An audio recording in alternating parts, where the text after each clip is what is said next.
banyabo abazze batulaba era abazze batugobera ku mikutu gyaffe. Erinnya nze Kabona Mpala Nkindi mu kkubo Bwakedde era nga eryo yerikozesebwa ku TikTok. Ate mwanattu betusigala batutambulira ku YouTube nga Jjajja Kindi mu kkubo Bwakedde. Awo nawona tusigala tutolontoka nga twejjukanya tuyiga ate oba oliawo n'okunoonyereza. Olunaku olwaleero era nsinziridde wano ekyaggo gye kyaggwera omukono gwa nsi mwanattu ku kyalo ekimanyikiddwa nga Nakasonga. Kasobola okuba akasonga katono naye ate ne muzimbulukusibwamu ensonga ennene oba oliawo. Nga ndi wano mu lubiri olw'omutiibwa Kabaka Ndawula wano e Nakasonga. Olwaleero olutambi luno ndukwatidde mu lubiri luno lwa Ssaalongo Ndawula lwa nsonga emu oba bbiri. Mwanattu gwe nandaba nga bwe nkunnyonnyodde nti eryange nze Kabona Mpala Nkindi mu kkubo Bwakedde. Mwanattu ensi eno bwe yali etandika teyatandikira ku nze, kitegeeza bwe mba ndi mulamu nga nkyagaaya nga nkyasobola okuba nga njogera erina gye yatandikira. Wabula mu bye yatandikira Ssaalongo Ndawula yajjanga alawula kubanga Ssaalongo Ndawula ye yakwasibwa obuvunaanyizibwa bw'okulawula ensi n'ebitonde byonna ebirimu. Kaakati nno olunaku olwaleero njagala okukujjukanya era njagala okukubuulira nti mwanattu gwe we nandaba Jjajjaffe Ssaalongo Ndawula y'omu ku myoyo emisanvu egya Ssewamala oba emyoyo omusanvu egy'olubereberye. Mwanattu era nga bwe nkugambye nti yakwasibwa obuvunaanyizibwa obwo. Kyokka n'abazungu bano bajjanga bakola okunoonyereza bo kye bayita research mu bintu bingi nnyo. Ssaalongo Ndawula yaweebwa ebbala erya kiragala. Kiragala nno bwe tudda mu bino ebisomesebwa, kiragala oyo ategeeza okulawula oba okutta. Naye tuba tuli ku bitaala bya mmotoka ne kyaka ekinyufu bwe kiti mwanattu kitegeeza bikuttemu obwo busungu bwereere bwa Jjajjaffe Kiwanuka. Kyokka we kyaka obwa yero buba bweyimirize nti onootera owa Jjajjaffe Musoke. Kati ate we kyaka kya kiragala kitegeeza oteereddwa genda. Kale nno ne wano wendira olaba wonna wajjudde kiragala. Ssaalongo omusajja omukulu Ndawula si gwe nazze okusomesaako enjeno naye musajja akozesa nnyo ebintu by'amaggwa naye tuba tukuma ekyoto kye tukumisaamu enku ez'amaggwa. Ye Ndawula lulira mu ssubi, Ndawula lulira mu ssanja, oyo omusajja omukulu. Kale olwaleero mulamwa ki gwe nzigiddeko? Okunyeenya amatabi kye ki? Okunyeenya amatabi kye ki era banyeenya matabi ki? Olwaleero bwe tugenda mu bannaffe bali abakkiririza mu nzikiriza ziri ezaleetebwa okuva mu bulombolombojjo n'obuwangire obw'abazungu. Bannaffe abazungu nze nno sibavuma ate era sibawalana kubanga n'ekkanzu eno gye nnyambadde matiri yagikola be baatetenkanya n'okulaba nga akolebwa. N'empale ze ndimu era ne lugabire ze bakola mu mipiira gy'emmotoka era mipiira gy'emmotoka be bagikola. Kale nina ebirungi bye mbafunako nawankubadde nti waliwo ate ebyataataaganyizibwa mu ntegeezo ezaffe. Era lwali lumu ne ntambulako ne ŋŋendako e Bungereza ne nsanga nga mu kaddiyizo gye tuyita museum ey'e Bungereza enkulu nga bw'olaba Uganda Museum. Ne ntuukamu ne ndaba eŋŋoma baani abaaziyiiya, ne ndaba olubugo lwo baani abaaluyiiya. Mwanattu kyanzigwako okulaba ng'embuga ezayizisibwa bajjajjaffe ab'edda era bajjajjaffe bannansangwa wano mu Buganda. Mwanattu nga baaziwandiikako nti omusajja eyayiiya olubugo yava Kenya naye ng'ali musajja sikoola, ali musajja munoonyereza yajja kuno n'anoonyereza olubugo balukola batya. Bwe yamala otegeera balukola n'agenda e Bungereza n'atwalayo byonna bye yali ayiiyizza era bye yali anoonyerezza n'abagamba naluyiiya bwe nti ne bwe nti. Era mu kaddiyizo eryo mu Bungereza kiraga nti olubugo olwo lwayiyizibwa Kenya so si wano. Ate embuutu ng'eza Kabaka Mujaguzo zo ne ziraga nti munnaye zayiyizibwa wano. Nalaba ebintu bingi nnyo. Lwaki nandazzeemuuko ne ŋŋendako eyo nga njagala okutegeeza nti n'abantu abo abakyatambulira ku nzikiriza y'omwana w'omuzungu mwanattu gaagana amatabi ge banyeenya kye bayita ekisansa. Kyokka olwaleero ndi mu mbuga eno eya Jjajjange Ndawula. Njagala nkugambe nti olukoma luno kuba ffe tuluyita olukoma oba ekisansa nga mwe mutuula ejjembe lya Kabaka Ndawula Lukoma Nantawetwa. Ejjembe lya Lukoma Nantawetwa lituula ddala mu luno olukoma kuba lisinziira kuliko amaggwa era amaggwa agaliko mwana tubagayita bwakedde. Yensonga lwaki nkugambye nti nze bwakedde kubanga omusajja omukulu oyo omutiibwa jjajjange Ndawula yanjagala nga nze sinaba kukongojja misambwa gwe musambwa ogwasooka okujja ne gunneyoleka mu bubaka ne gunkwata mu kirooto ne nkongojja ne gunsitula mu bbanga ne ntuula ne ndekuyaago n'esituka bweti. Kale jjajjange oyo omwagala nnyo buli kaseera amba kumpi nti nenkuba ne weebe n'atonnya nfunamuuko kikiyegu ate nga nannyini ndwadde ezo. Mwanattu ago ge matabi ge banyeenya gano ate nga nkugambye nti muti mukulu nnyo ogwa jjajjaffe Ndawula era nga guno omuti gwe bajjamu ensansa ontegedde. Era nazzi kuno bwe waabangawo amasanyu mu bajjajjaffe abaaliwo ensanja ezo, bwe waabangawo amasanyu mu maka bagendanga ne batema emiti gy'ensambya oba emisambya ne bazimba ekidaala. Wabanga walinga tewaliiwo misambya basalanga waakiri ebitooke ne babisimba. Ebitooke ebyo ne babiteekako waggulu ne bateekako ensansa. Era buli yayitanga awantu nga waliwo ensansa waggulu bakoze ekidaala kya nsansa baamanyanga wano waliwo masanyu meerere tukyame twenywere ku mwenge. Kyokka singa baasanganga essanja nga baali aliridde wansi baamanyanga bino bizibu baasuze mu ngalabi waliwo omuntu eyafudde. Kitegeeza nti jjajjaffe Ndawula akulawula n'essanyu oba n'akulawula ng'akujja mu bizibu oba okukuleka mu buzibu obwo. Yensonga lwaki bw'ayatulira mu bw'essanja ayatulira mu bwa bulwanyi ate bw'ayatulira mu bw'ensansa n'aba nga ayatulidde mu bw'eddembe mu bw'essanyu. Kale nno banyeenya amatabi gano ng'akabanene akalaga nti obuyinza bwonna obw'ebitonde byonna bwakwasibwa omutiibwa jjajjaffe Ndawula. Bwekyebuuze mwayo awulira Oluganda lwe njogera ataluwulira luleke giyiteko vidiyo.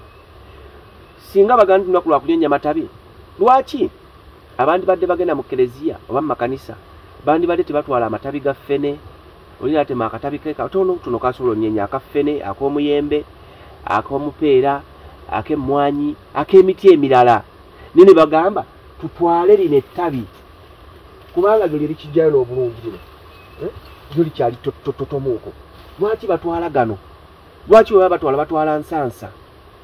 Kubanga bagenda kwesansabaga bagenda sagambiza ontegedde bagenda kuba basanyufu kubanga omusajja omukulu Ndawula nga guno gwe mutigwa omukulu ogw'olukoma Mwanattu mwe mwafumbekerera obuyinza bwonna.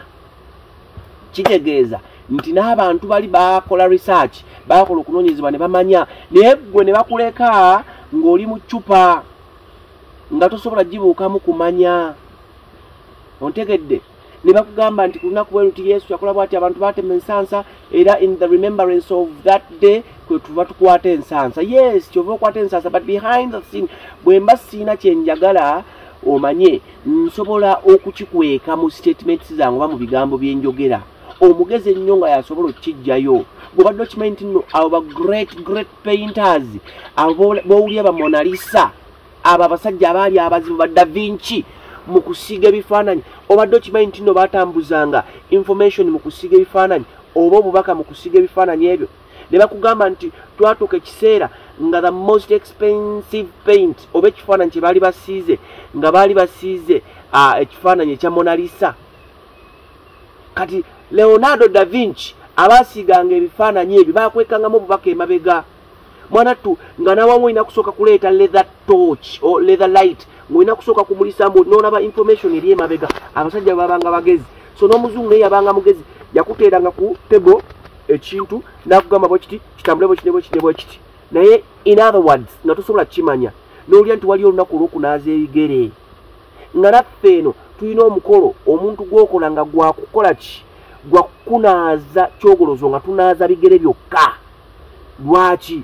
Kubanga otambudde wangi tomanyi baani bakuyoola bigere tomanyi kiki. Kati ogwo omukolo gwebuziba nnyo gwe tukolako okulaba nga tufulula embeera zonna. N'owulira nti omukolo nga guno gwendi kati okwogerako ogw'amatabi ontegedde naye nga behind that tosobola kumanya nti waliwo omwoyo nagwo baagumanyaako gwogwo gwakka okuva eri Tonda n'agukwasa obuvunaanyizibwa obw'okulawula ensi era ne gukka n'ejjembe lyako Lukoma nantawetwa kyokka ate nga omwoyo gwe gwali gukka ku myoyo emisamu tegwakka na Lukoma wabula Lukoma gumufunire nawo njagala mumufune bulungi. Jjajjaffe Ndawula bwe yali akka mu mayambi yakka ne jjajja Namuzinda, so teyakka naani, teyakka na Lukoma. Naye ate era ojja kumanya Lukoma yatti ajja atya okukuuma byonna n'okubeera erimu ku jjembe lya Jjajjaffe Ndawula. Kale saagala mwebake, saagala okukyentegeeza mu kwebaka si budde buziba nti oleme kwebaka, nedda. Mu bintu ebimu mwetegerere, kola okunoonyereza okukwo. Saagala obeere nga walookinga, omuntu kyayita okulookinga ng'oli ku kintu kimu nti nze ebyo byonna baligamba nti mu myaka bwe gityo bannabbi ab'obulimba balijja, abantu balijja nga boogera olulimi oluwoomerera ng'omubisi gw'enjuki, naye mwanattu totagaatagananga, tokyukakyuka. Nabadde ku terefayini emu nga nina puroguramu gye ndaba, ne ndabako omukyalo omu n'agamba baana mmwe ab'obuwala mbabuulirira, ogenda kudda mu yakkatasharaba Dorobondo nti ogoba mwanattu nga mala yakwatidde ku bbaawo gw'okanya gamba yakata sharakata kabaka Ndarabasara siti abazungu, nga oyo siti abazungu taleeta katunda ku mmeeza, naye nga gwe goyita malaaya akatunda akatadde ku mmeeza ajjeemu omwami ekkooti agiwanise wali, gwe goyita malaaya nti azze okulaaya ku bbaawo, naye kumba ate nannyini musajja. Kiki kyentegeeza mu kyo twebeereremu. So gwe wenna ndaba njagala okutegeeza era njagala okukubuulira Olukoma luno kintu kikulu nnyo, nga bwe nkugambye nti okunyeenya amatabi kyeki. Bakwata ensansa zino ne bagenda mu kereziya, mwanattu ne batandika okuzinyeenya bwe bati. Kyokka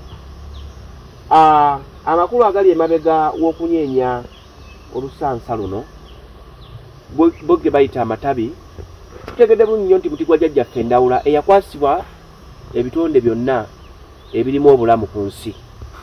Kaakati gwe nga onyeenya, jjukira omusajja omukulu Ssaalongo Ndawula ayalawula ensi eno, ekikolwa kyo ky'okola ng'onyeenya oba okoowoola emizimu gy'obujjajjaabwo okujja okukulawula n'okuwa amagezi, mwanattu golowooza bwe baba nga bagoberera in the remembrance of Jesus mu kujjukira Yesu nga yafa, bw'aba yafa lwaki basigala banyeenya nga bamuyikoowoola? Kitegeeza nagwo omwoyo gwo gujja, wabula okulekera omwoyo guli ebyensi ziri ez'abajungute, mwanattu wano ewaffe kye bakola ng'onyeenya ng'ogikoowoola. Eddagala erisinga obungi mujjukire mba mutwala eddagala oliteeka mu kamooli, eddagala erikingiriza n'awalala, naye ngambye mu bumooli buno kintu kikulu nnyo, kuba ne boggala eddinisa ne boggala omulyango toyinza kuggala kamooli obulira ng'okapakiddemu epapula nti kayingiza ensiri, naye kiba kizibu nnyo. Kaakati nga bakuga nti genda owanike mu kamooli, genda oteeke mu nsonda, tebakugamba nko nti tuteekaawo ku mmeeza lubeeraawo paka.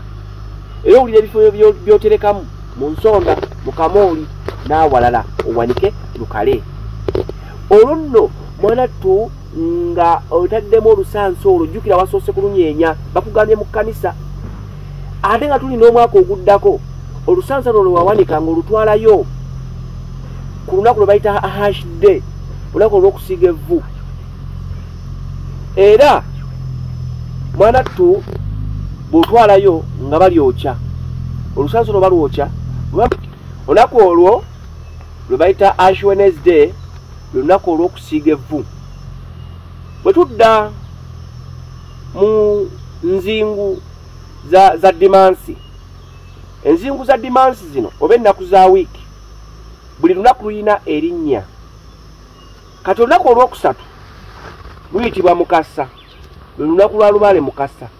Ate tukimanyi bulungi nnyo Kabaka Mukasa ye kabaka wa Lubaale. Lwaki yakwasibwa obwa kabaka wa Lubaale? Awo abasinga obungi abakongozi mujja kubuzaabuzibwa nti ate Kabaka Mukasa abeera atya kabaka wa Lubaale ng'ate kabaka bulamu yakulira Lubaale. Ekyo tojja kukitegeera kati, ontegedde? Kaakati kitwale nti Kabaka Mukasa ye kabaka wa Lubaale. Lwaki? Kubanga ne baba basamira Lubaale, mwanattu Kabaka Mukasa yakulembera mu kusalirwa, naye ng'ate akulira Lubaale ye kabaka bulamu. kakati olunaku olwo luba lwa kkuma byoto, luba lwa kwebaza Lubaale, luba lwa kwebaza Kabaka Mukasa. Nabo bennyini nga bakugamba nti leeta ebeere Ash Wednesday. Bw'ebeera Ash Wednesday kyokka byonna byonna kirina kwoza n'oyanika mu ttaka. Bwe yandibadde akumye ekyoto ne weegayira bajjajjaabo mukumye ensansa, ate Mwanattu bwe batuuka okukusiiga tebakusiiga nti emizimu ginywerere ku ggwe gy'abajjajjaabo gikuwa okumanya n'okutegera wamu n'okukukuuma. Ate kye bakola awo Mwanattu kiralamu. Kye bakola bakusiiga bakutaddeko omusaalaba nti musaalaba, era nga basazaamu endagaano ezo ez'abajjajjaabo nti ono yafa dda, temutawaana munoonyeeyo abalamu abalala. Bwe yandibadde alowooza nti wejjerezeddwa ebintu bitambula butalatibu nga luwombo lw'amagi bitambula bukwakku, Mwanattu ebintu nga bikyuka. Ebintu ebyandibadde bikutambulira obulungi, Mwanattu ebintu nga bikusobera. Omuntu osobola omusanga eyo n'olaba n'oga ono yenna Abakristo esi Abakristo ano oyagala nnyo be bamu ne kubategeka omukolo gwe Namugongo ate yeevuga avuga emmoroke naye nga kyasulako ewe tokimanyi. Omuganda yagera olugero n'agamba nti eryokanga neetonnya ne tulaba ensiisira we zenkanya emyoyo. Mwanattu osobola okulaba ng'abaana be basula bagugumuka, ng'abaana be bakumeketa amannyo, nga mulimu abaana bakuze naye nga bafuka ku buliri, naye nga tayinza kujja kigamba mu public, naye nga waavuga ati emmotoka ye n'ayingira mansion n'ayingira ekikomera ng'era Lubaale amufutiza. Olukoma luno lwe mulaba lukomya ebizibu. Waliwo emikolo gye tukolera ku lukoma nga waliwo embeera gy'okooye okuwulira mu bulamu bwo nga tulina kukolera mukolo ku lukoma, naawe embeera erabike ng'ekomezebwa, nga tujja kukugirako eriggwa lino eryabwakedde naawe bukeerere. Kyova olaba enzizi ez'edda Mwanattu baateekangako enkoma, omuntu n'ofukamira ku lukoma n'osena amazzi obulamu. Kyokka ate era ne kaabuyonjo Nazzikuno baayalirirangako nkoma. Ekyama ekiri awo nja kuba nkomawo, nja kigamba nga nkusomesa ku kaabuyonjo eyo ey'enkoma na biki by'oyinza ogikolerako okukyusa obulamu bwo n'ezzadde lyo. Jjajja kindi mu kkubo bwakedde.